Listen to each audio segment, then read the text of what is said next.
이번 주 1등 당첨 번호는 7번, 15번, 23번, 31번, 38번, 42번입니다. 37억 원에 당첨된 그날, 제 인생 73세에 전환점이 되었습니다. 10년간 연락 없던 자식들에게서 전화가 걸려왔죠.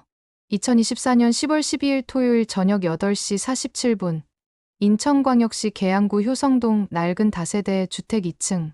그곳에서 박순자, 73세 할머니는 떨리는 손으로 로또 용지를 움켜쥐고 있었습니다. 평생 모은 5천 원으로 산 로또 한 장이 1등에 당첨됐습니다. 37억 원이었습니다. 하지만 이상했습니다. 당첨 소식이 퍼진 지 불과 30분 만에 큰아들에게서 먼저 전화가 왔고 5분 뒤 큰딸이, 10분 뒤 막내 아들이 연달아 전화를 걸어왔습니다. 명절에도 얼굴 한번 비추지 않던 자식들이었습니다. 지난 10년간 할머니가 병원에 입원했을 때도, 생일날에도, 설날에도 연락 한 통 없던 그 자식들이 말입니다. 할머니는 그날 밤 한 가지 의문을 품었습니다. 이 전화들이 정말 날 걱정해서 건 걸까? 아니면, 그리고 6개월 뒤 할머니는 모든 걸 버리고 혼자 제주도로 떠났습니다. 도대체 이 가족에게 무슨 일이 있었던 걸까요? 박순자 할머니의 사연 전에 무료로 할 수 있는 구독과 좋아요 부탁드립니다. 감사합니다. 그날의 일을 저는 평생 잊을 수 없을 겁니다. 2024년 10월 12일 토요일 저녁, 저는 평소처럼 혼자 저녁을 먹고 있었습니다. 낡은 식탁 위에는 김치찌개 한 그릇과 오래된 반찬통에 담긴 깍두기뿐이었고, TV에서는 로또 추첨 방송이 흘러나오고 있었습니다. 사실 로또를 산 것도 우연이었습니다. 그날 아침 슈퍼에 들렀다가 계산대 옆에 놓인 로또 용지를 보고 문득 한 장 사고 싶어진 겁니다. 딱 한 번만 5천 원쯤이야. 평생 5천 원도 아까워하며 살아온 제가 그날따라 왜 그랬는지 지금도 모르겠습니다.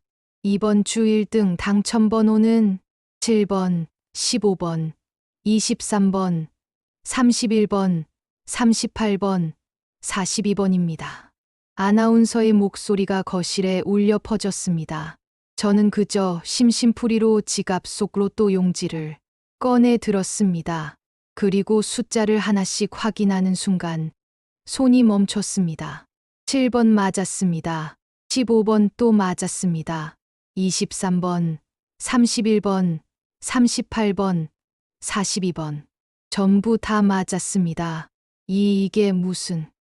심장이 미친 듯이 뛰기 시작했습니다. 손이 떨려서 로또 용지를 바닥에 떨어뜨렸고 다시 주워 들고 TV 화면과 대조했습니다. 한 번, 두 번, 세 번. 몇 번을 확인해도 똑같았습니다. 당첨됐네. 혼잣말이 나왔습니다. 73년을 살면서 한 번도 해본 적 없던 일이었습니다. 로또 1등, 37억 원. 그 순간 제 머릿속에는 이상하게도 자식들 얼굴이 떠올랐습니다. 큰아들 민수, 큰딸 지영, 막내 준호. 한동안 얼굴도 보지 못한 그 아이들이었습니다. 이제 애들한테 뭔가 해줄 수 있겠구나. 이젠 짐이 안 되겠어. 그렇게 생각하니 눈물이 났습니다. 기쁨의 눈물인지 서러움의 눈물인지 저도 알 수 없는 눈물이었습니다. 저는 휴대폰을 꺼내 들고 큰아들에게 전화를 걸려다가 멈칫했습니다. 지난 명절에도 연락 없었는데 내가 먼저 전화해도 될까? 혹시 또 엄마 바쁘니까 나중에라고 하면 어쩌지? 손가락이 통화 버튼 위에서 맴돌았지만 끝내 누르지 못했습니다. 그렇게 망설이고 있는데 휴대폰이 울렸습니다. 발신자를 확인하는 순간 숨이 멎는 것 같았습니다. 큰아들 민수가 떨리는 손으로 통화 버튼을 눌렀습니다. 여보세요? 엄마. 나 민수야. 엄마, 로또 당첨됐다며? 진짜야. 목소리가 들뜬 큰아들의 말에 저는 잠시 말문이 막혔습니다. 어떻게 벌써 알았지? 당첨된 지 30분밖에 안 됐는데 말입니다. 어떻게 알았니? 아, 엄마가 사는 동네 슈퍼 사장님이 우리 친구 동생이거든. 엄마가 로또 샀다고 했다가 1등 나온 거 보고 연락 온 거야. 엄마, 진짜 대박이다. 37억이잖아. 아들의 목소리에서 기쁨이 넘쳐났습니다. 하지만 이상했습니다. 엄마 괜찮아?가 아니라 37억이라는 숫자가 먼저 나오네. 엄마, 나 지금 당장 갈게. 혼자 계시면 위험해. 요즘 사기꾼들 많잖아. 내가 모시고 우리 집으로 갈게. 전화를 놓기도 전에 또 휴대폰이 울렸습니다. 이번엔 큰딸 지영이었습니다. 엄마, 나 지영이야. 로또 당첨됐다며. 어머, 엄마 정말 대단하시다. 엄마, 혼자 계시면 안 돼. 내가 지금 바로 갈게. 우리 집에서 같이 살자.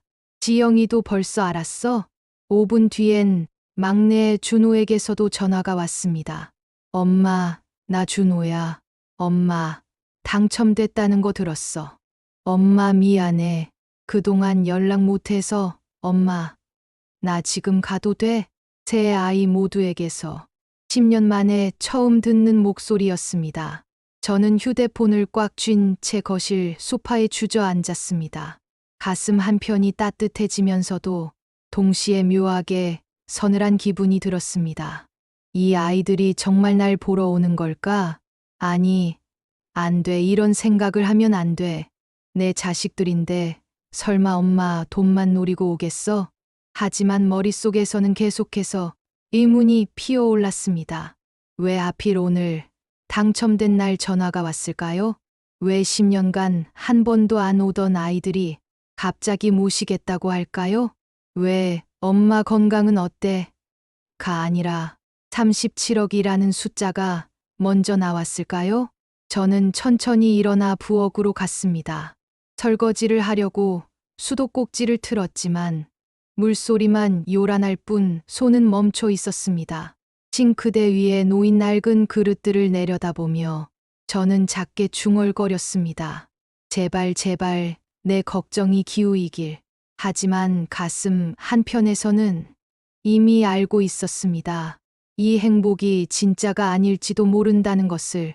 창밖으로 보이는 어두운 하늘을 바라봤습니다. 10월의 차가운 바람이 창틈으로 스며들어 왔고 저는 옷깃을 여미며 거실로 돌아왔습니다. 로또 용지를 다시 한 번 꺼내 들었습니다. 7번, 15번, 23번, 31번, 38번, 42번. 이 작은 종이 한 장이 제 인생을 바꿔놓았습니다. 이게 정말 좋은 일일까? 그날 밤 저는 잠들지 못했습니다. 로또 용지를 꼭 쥔 채 자식들의 목소리를 떠올리며 뜬 눈으로 밤을 지새웠습니다. 엄마, 37억이잖아. 우리 집에서 같이 살자. 나 지금 가도 돼? 그 말들이 계속해서 귓가에 맴돌았습니다. 내일이면 아이들이 올 겁니다.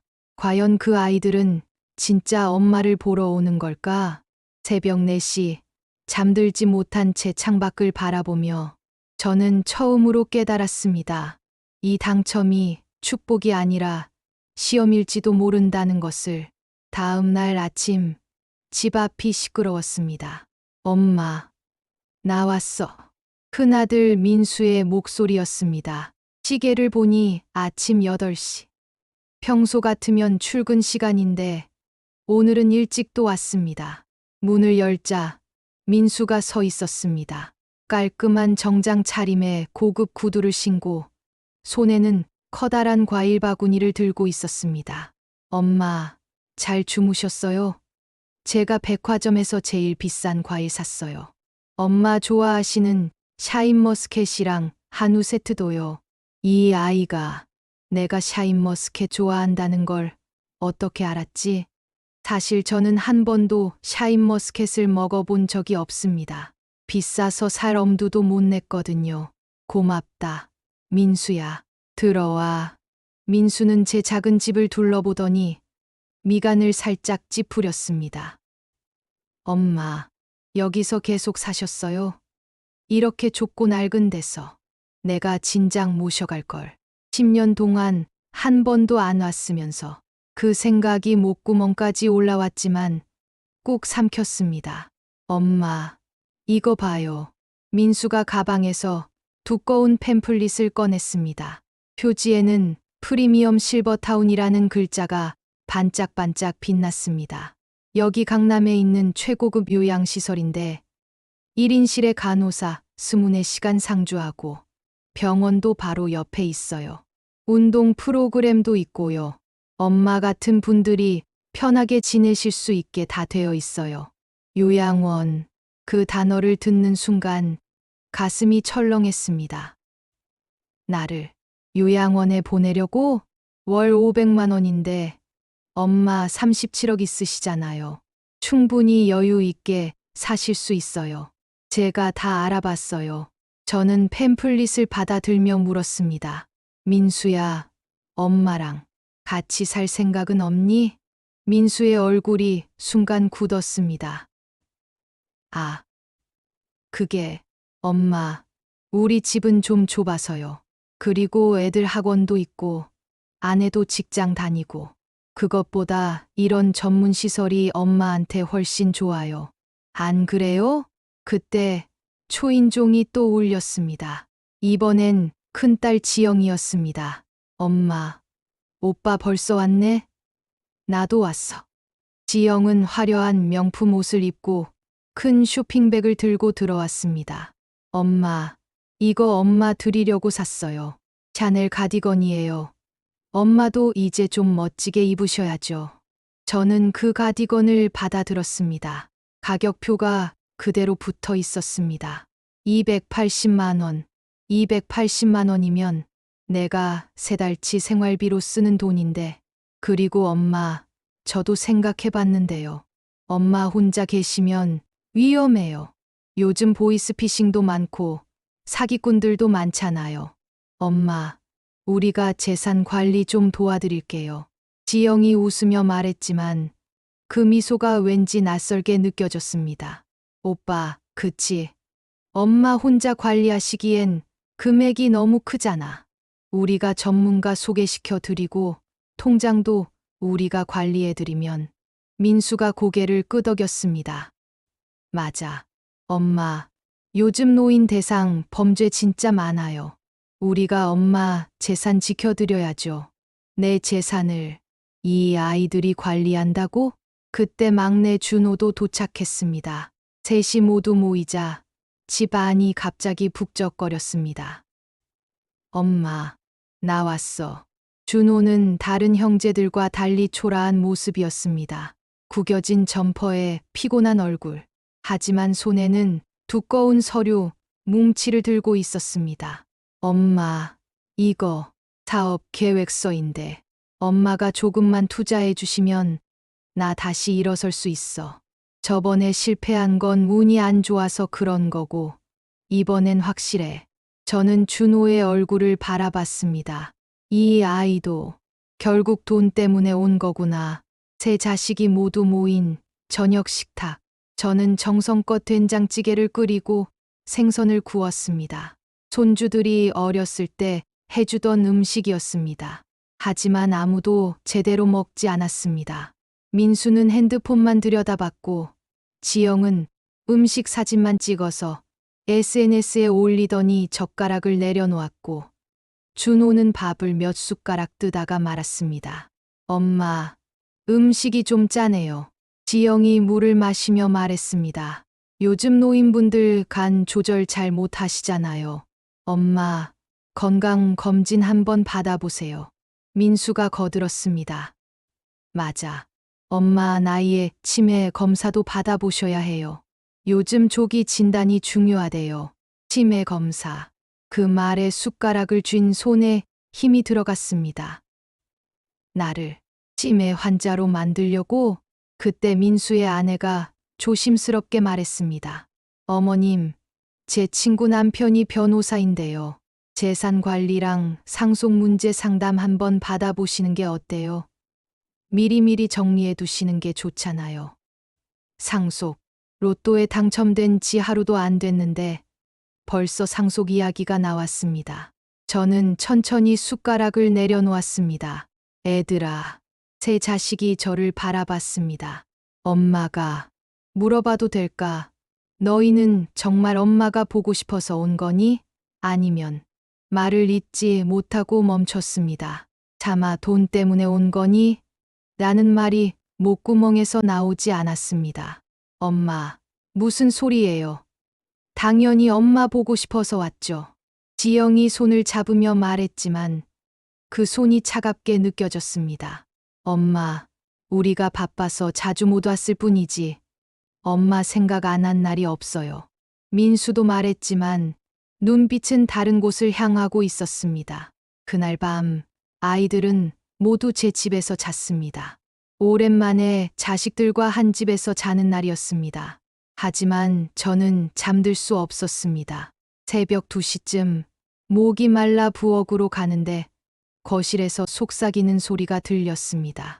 37억이면 우리 셋이 나눠도 10억씩이잖아. 지영의 목소리였습니다. 그런데 엄마가 혼자 다 쓰시면 어떡해? 무슨 사고라도 치시면. 그러니까 우리가 관리해야 한다니까. 치매 검사 받게 해서 후견인 지정하면 되잖아. 민수의 차갑고 계산적인 목소리였습니다. 형, 그건 너무한 거 아냐? 준호가 작은 목소리로 말했습니다. 야, 넌 사업자금 받을 거면서 무슨 소리야. 엄마 혼자 두면 사기당하기 십상이야. 우리가 지켜드리는 거지. 저는 그 자리에 얼어붙은 듯 서 있었습니다. 내 자식들이, 내가 키운 아이들이 이런 이야기를 하고 있어? 가슴이 무너져 내리는 것 같았습니다. 조용히 방으로 돌아와 문을 닫았습니다. 그리고 이불을 뒤집어 쓴 채 소리 없이 눈물을 흘렸습니다. 이게 내가 평생 바랐던 가족의 모습일까? 창밖으로 차가운 달빛이 들어왔습니다.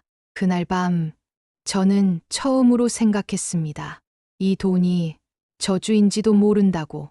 그날 이후 자식들은 매일 찾아왔습니다. 아니, 정확히 말하면 감시하러 왔습니다.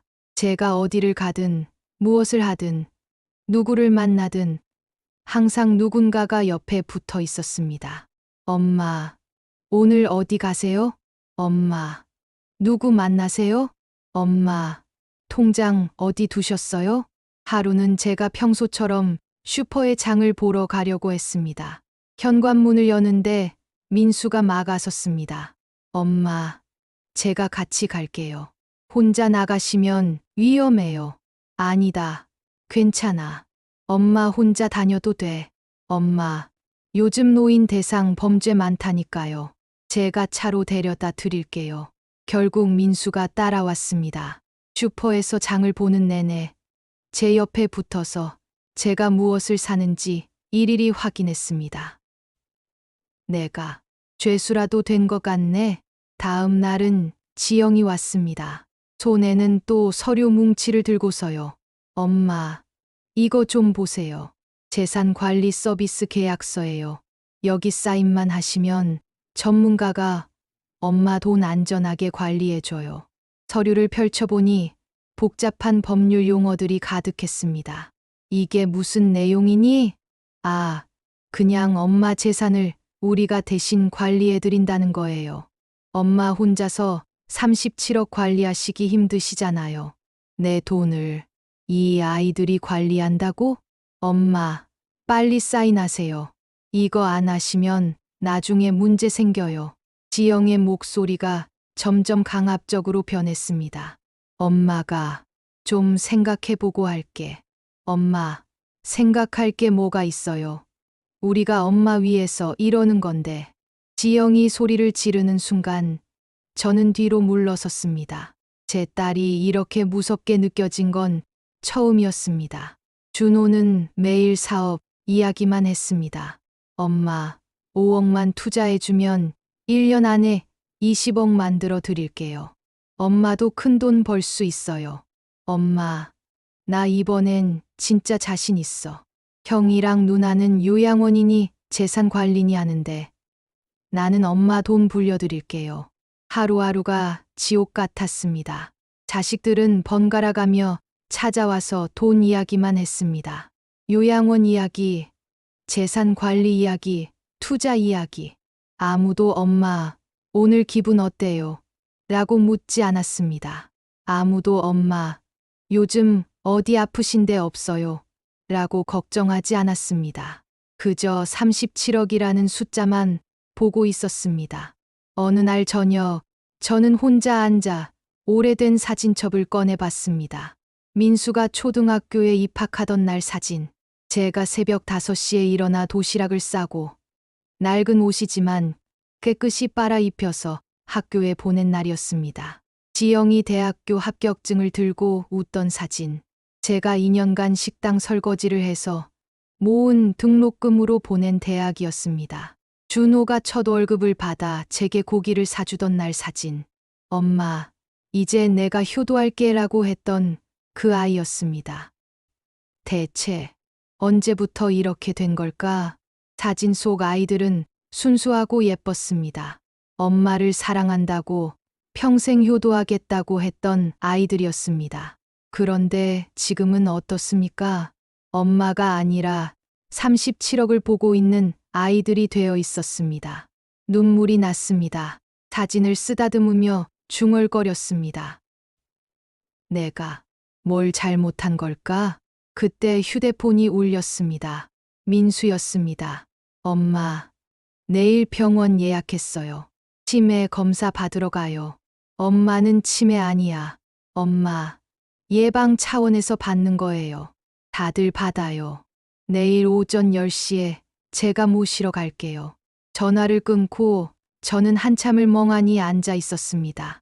이 아이들은 정말 나를 치매 환자로 만들려는 거구나. 치매 진단을 받으면 후견인이 필요하게 됩니다. 그리고 그 후견인이 재산을 관리하게 되죠.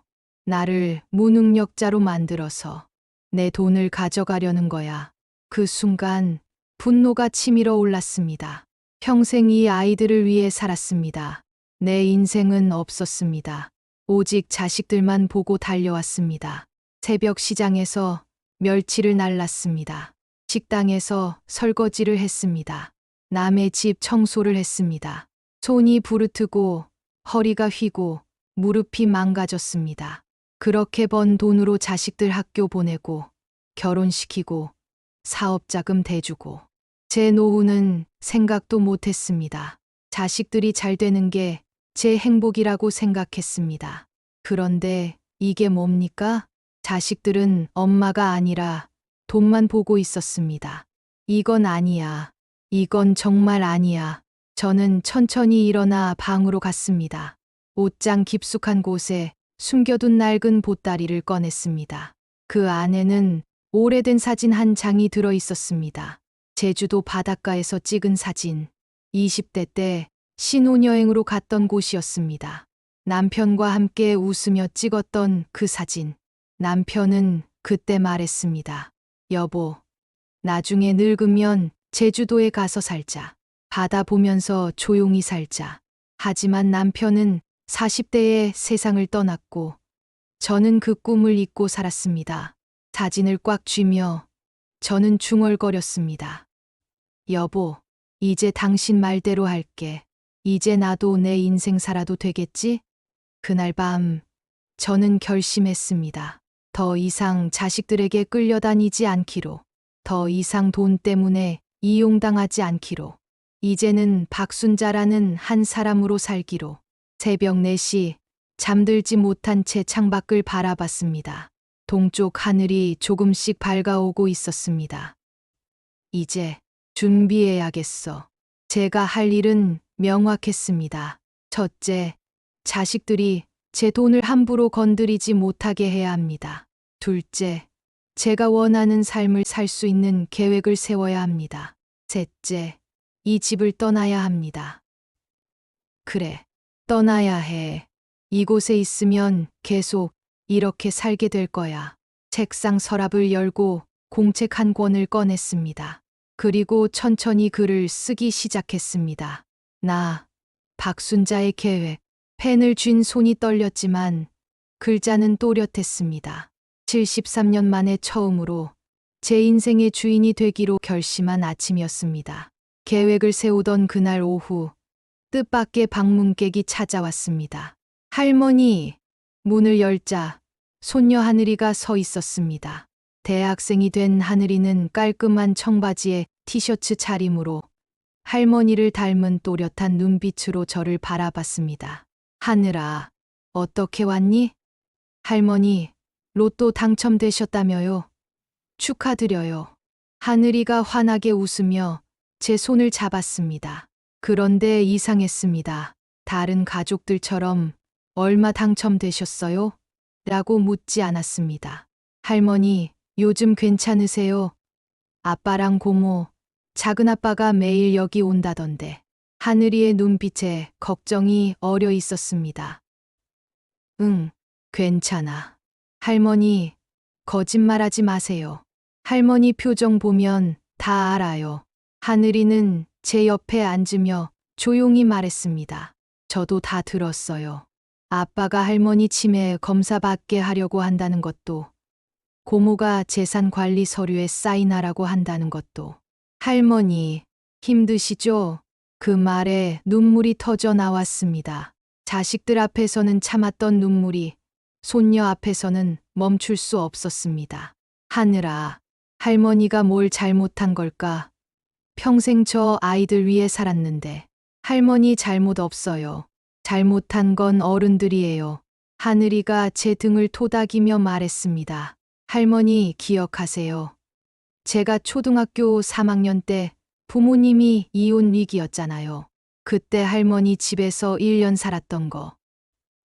응, 기억하지. 그때 할머니가 매일 밤 제 등을 토닥이며 재워주셨어요. 악몽 꿀 때마다 할머니가 옆에 있어 주셨고요. 할머니표 된장찌개 먹으면서 제가 웃을 수 있었어요. 하늘이의 목소리가 떨렸습니다. 그때 할머니가 말씀하셨잖아요. 하늘아, 힘들 땐 도망쳐도 괜찮아. 새로운 곳에서 다시 시작하면 돼. 할머니, 이제 할머니 차례예요. 뭐, 할머니도 도망치세요. 여기서 벗어나세요. 하늘이가 제 손을 꽉 잡았습니다. 할머니, 할머니 꿈이 뭐였어요? 평생 하고 싶었던 거 있잖아요. 저는 잠시 망설이다가 옷장에서 제주도 사진을 꺼내 보여줬습니다. 할머니는 제주도에서 작은 게스트하우스 하는 게 꿈이었어. 할아버지랑 약속했거든. 바다 보면서 조용히 살자고. 그럼 하세요. 할머니, 지금 하세요. 하지만 자식들이, 할머니, 지금 아니면 언제 하세요? 이대로 있으면 할머니 돈 다 빼앗기고 요양원 가시고 그게 끝이에요. 하늘이의 목소리가 간절했습니다. 할머니, 73년 동안 남 위에 사셨잖아요. 이제 할머니 위에 사세요. 그게 이기적인 거 아니에요. 그게 당연한 거예요. 그날 하늘이와 저는 밤늦게까지 이야기를 나눴습니다. 하늘이는 제주도 게스트하우스 사진을 함께 찾아봤고 제가 어떤 삶을 살고 싶은지 물었습니다. 할머니, 돈은 할머니 거예요. 할머니가 원하는 대로 쓰세요. 아무도 할머니한테 이래라 저래라 할 권리 없어요. 하늘이가 떠나기 전 저에게 말했습니다. 할머니, 전 할머니 편이에요. 무슨 결정을 하시든 제가 응원할게요. 할머니가 행복하시면 그게 제일 중요한 거예요. 문 앞에서 하늘이를 배웅하며 저는 물었습니다. 하늘아, 할머니가 떠나면 넌 괜찮겠니? 괜찮아요. 저는 방학 때 할머니 보러 갈 거예요. 제주도로요. 하늘이가 환하게 웃었습니다.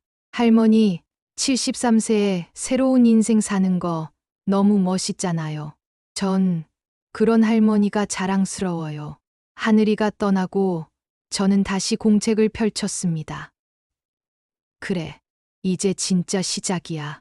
손녀의 응원이 제게 용기를 줬습니다. 73년 만에 처음으로 누군가 제 편이 되어줬습니다. 누군가 제 꿈을 응원해줬습니다. 누군가 할머니 행복이 제일 중요해요. 라고 말해줬습니다.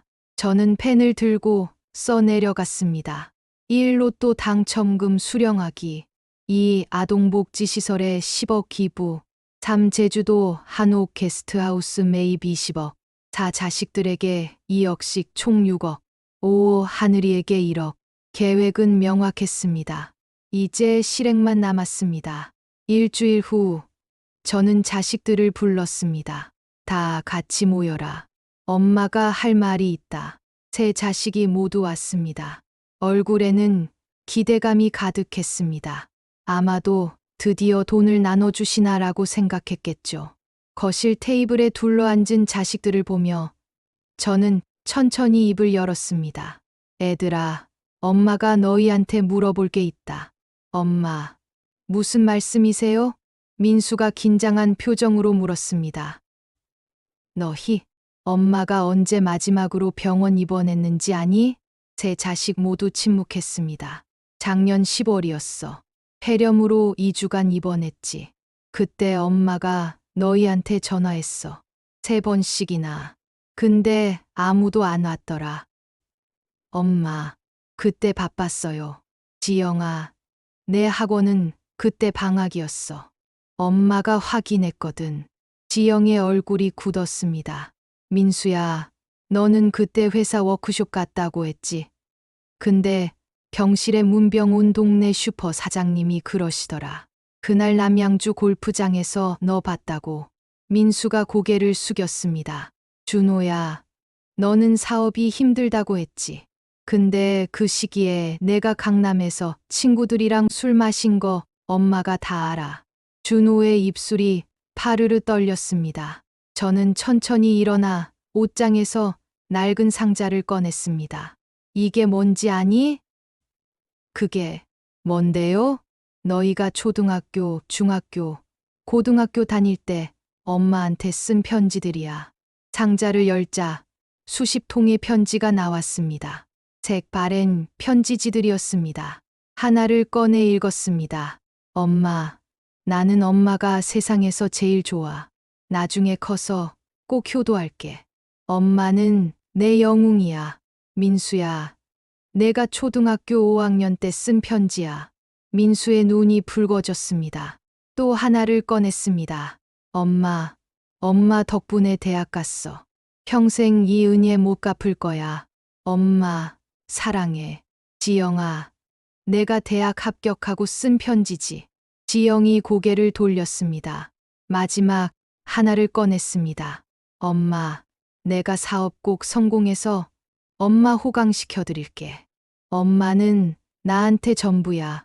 준호야, 내가 첫 사업 시작할 때 쓴 편지야. 저는 편지들을 테이블 위에 펼쳐놓았습니다. 이 편지들을 쓴 너희는 어디 갔니? 언제부터 엄마가 부끄러워졌니? 민수야, 내가 친구들한테 엄마 이야기 하지 말라고 했던 거 엄마가 알아. 작년 동창회 때 엄마 전화 받지 않았던 것도 알고.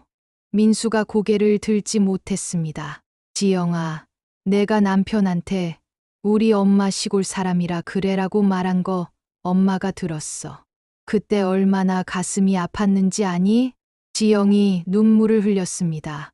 준호야, 내가 사업 실패하고 엄마한테 전화 안 한 거 엄마는 이해해. 미안했을 거야. 근데 그게 2년이나 됐어. 2년 동안 엄마가 얼마나 걱정했는지 아니? 준호가 울먹였습니다. 너희가 기억하지 못하는 것들을 엄마는 다 기억한다. 저는 또 다른 상자를 꺼냈습니다. 이건 너희 대학 등록금 영수증이야. 엄마가 빚내서 냈던 거. 이건 지영이 결혼식 축의금 모음이야. 엄마가 2년간 모은 돈이었지. 이건 준호 사업자금 통장이야. 엄마, 퇴직금 전부 들어간 거야. 세 자식 모두 울고 있었습니다. 엄마는 너희한테 바란 게 딱 하나였어. 사랑. 그게 전부였어. 저는 눈물을 닦으며 말했습니다. 근데 너희는 엄마가 돈이 생기니까 갑자기 나타났어. 요양원 보내려고 하고, 치매 검사 받게 하려고 하고, 재산 관리하겠다고 하고, 엄마, 우리가 잘못했어요. 정말 미안해요. 미안하다고 다야. 진짜 미안하면 지난 10년간 왜 안 왔어? 제 목소리가 떨렸습니다. 엄마가 물어볼게. 너희는 지금 누구를 보러 온 거니? 박순자라는 사람. 아니면 37억? 아무도 대답하지 못했습니다. 대답 못하는 게 대답이구나. 저는 가방을 들고 일어났습니다. 엄마, 어디 가세요? 엄마, 인생 살러 간다. 그날, 저는 집을 나왔습니다. 제가 집을 나간 다음 날, 자식들에게서 수십 통의 전화가 왔습니다. 받지 않았습니다. 문자도 수백 개가 왔습니다. 읽지 않았습니다. 저는 조용한 모텔에 방을 잡고 제 계획을 차근차근 실행했습니다. 먼저 은행에 가서 로또 당첨금을 수령했습니다. 37억이 제 통장에 들어왔습니다. 그리고 제가 평생 후원해온 아동복지시설에 10억을 기부했습니다. 할머니, 정말 괜찮으세요? 괜찮아요. 이 돈으로 아이들이 따뜻하게 지냈으면 좋겠어요. 제주도 부동산을 알아봤습니다. 바닷가 근처에 작은 한옥이 매물로 나와 있었습니다. 정확히 20억이었습니다. 이 집으로 할게요. 계약을 끝내고 나오는데 휴대폰이 울렸습니다. 민수였습니다. 이번엔 받았습니다. 여보세요. 엄마, 어디 계세요?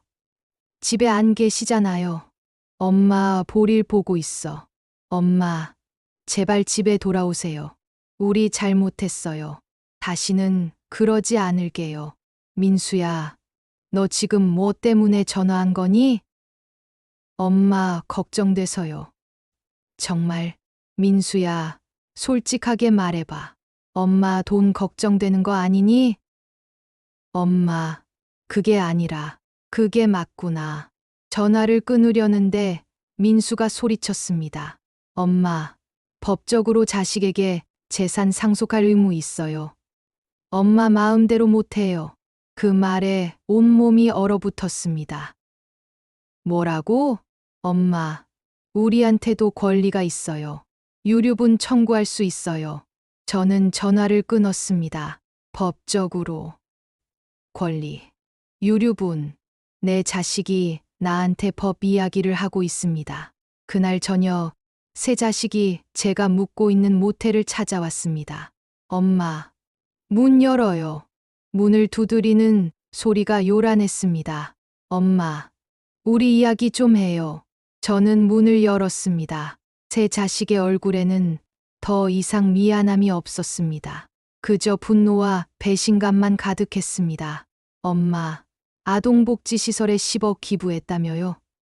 왜 우리한테 상의도 안 하고? 지영이 소리쳤습니다. 그건 엄마 돈인데 왜 상의해야 하니? 엄마, 그 돈은 우리 돈이기도 해요. 우리가 받을 수 있었던 돈이에요. 너희 돈. 이게 언제부터 너희 돈이 됐니? 민수가 서류를 들이밀었습니다. 엄마, 우리 변호사랑 상담했어요. 엄마가 제정신이 아닌 상태에서 재산을 함부로 처분하면 무효할 수 있대요. 제정신이 아니라고? 엄마 나이에 갑자기 10억을 기부하고 집을 나가고 이건 정상이 아니에요. 치매 초기 증상일 수 있어요. 준호도 끼어들었습니다. 엄마, 우리 걱정돼서 그래요. 사기꾼들한테 당하실까 봐요. 그러니까 우리한테 재산 관리 맡기세요. 나는 사기꾼한테 당한 게 아니야. 저는 새 자식을 똑바로 바라봤습니다. 나는 내 자식들한테 당했어. 엄마, 너희가 사기꾼이야. 엄마 사랑하는 척하면서 돈만 노렸잖아. 새 자식의 얼굴이 일그러졌습니다. 엄마가 나를 망하게 했잖아요. 내 사업 실패한 건 엄마 책임이에요. 준호가 소리쳤습니다. 엄마가 나를 제대로 키웠어요. 나 학교 다닐 때 아빠도 없고 엄마는 맨날 일만 하고 나 혼자 얼마나 외로웠는데 이제 보상받을 권리 있어요.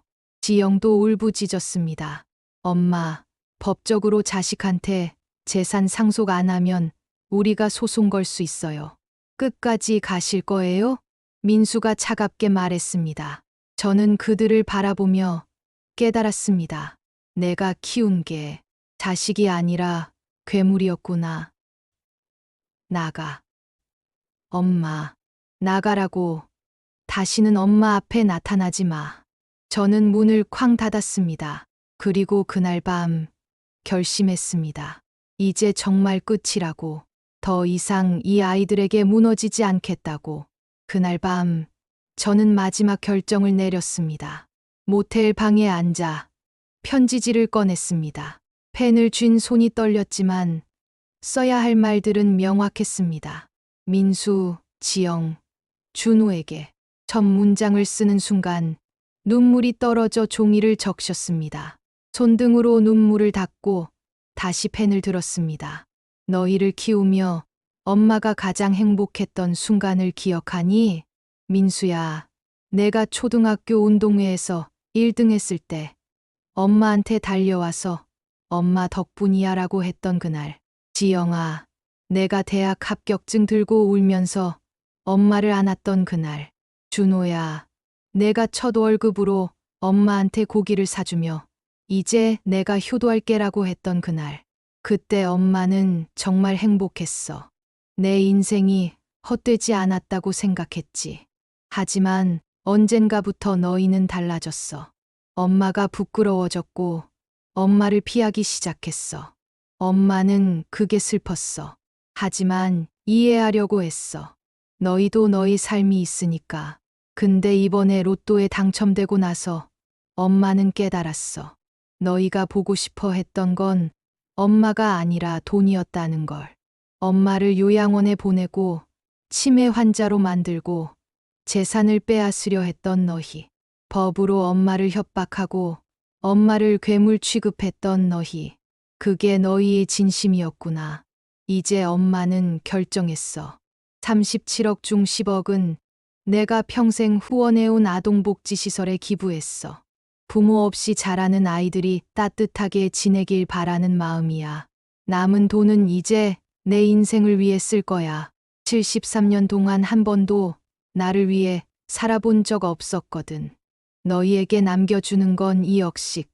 총 6억이야. 이게 엄마가 줄 수 있는 마지막이야. 마지막 1억은 하늘이에게 줬어. 그 아이만이 엄마를 진심으로 사랑해줬거든.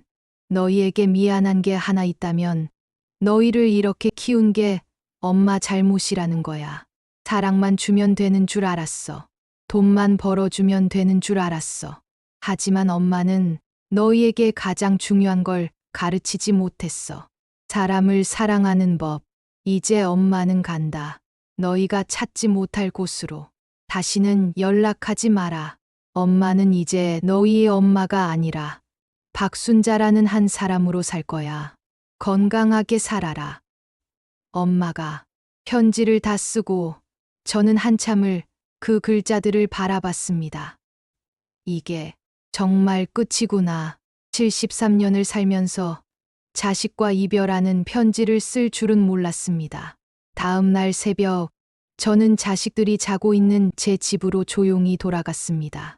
세 자식 모두 거실 소파에서 자고 있었습니다. 아마도 엄마를 기다리다 잠든 모양이었습니다. 잠든 아이들의 얼굴을 바라봤습니다. 이 얼굴들을 이제 볼 수 없겠지.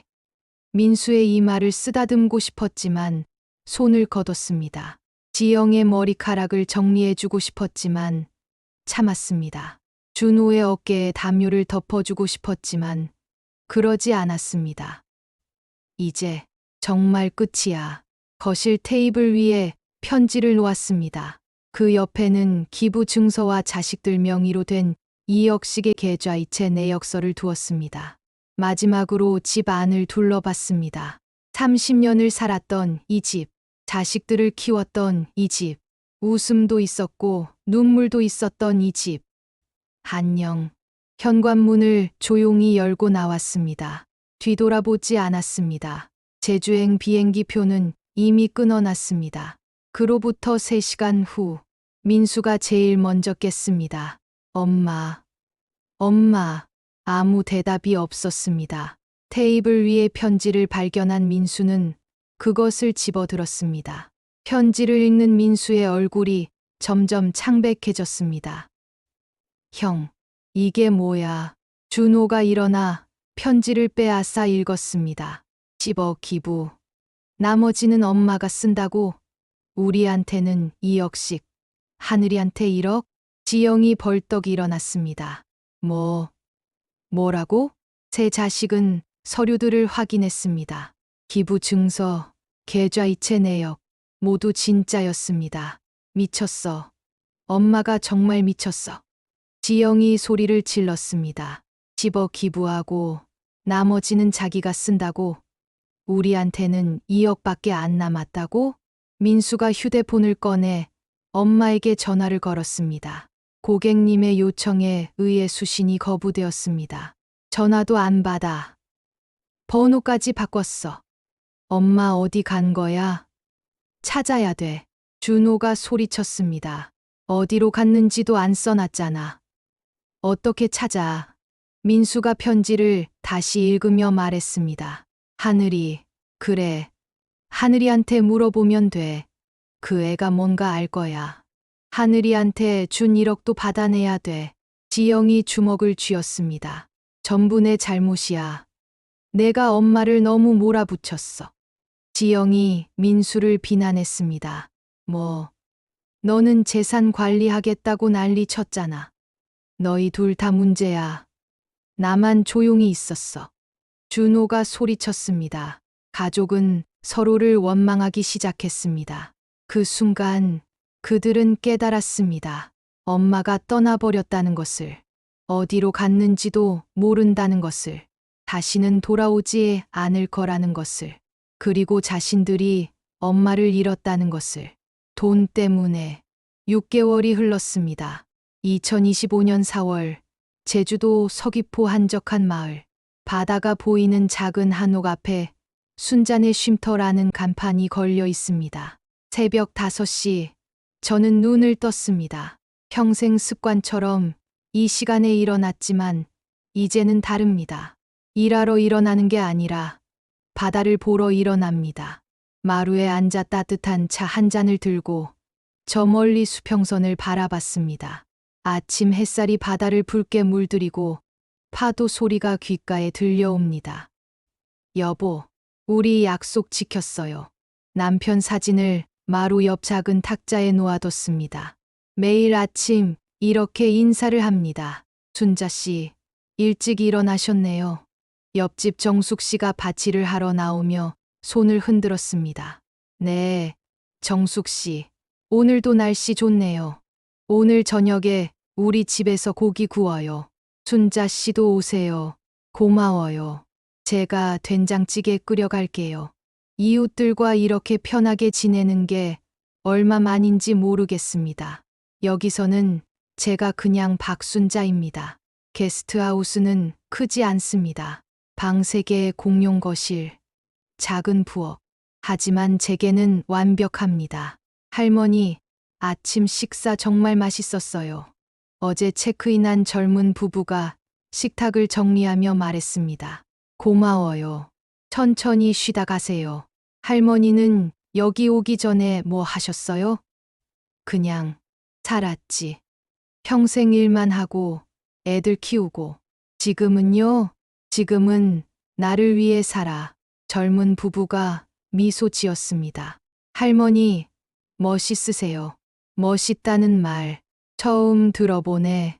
오후, 손님들이 산책 나가고 저는 마당에서 빨래를 널었습니다.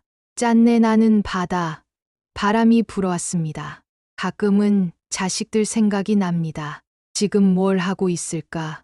건강하게 지내고 있을까? 하지만 후회는 없습니다. 할머니, 익숙한 목소리에 고개를 돌렸습니다.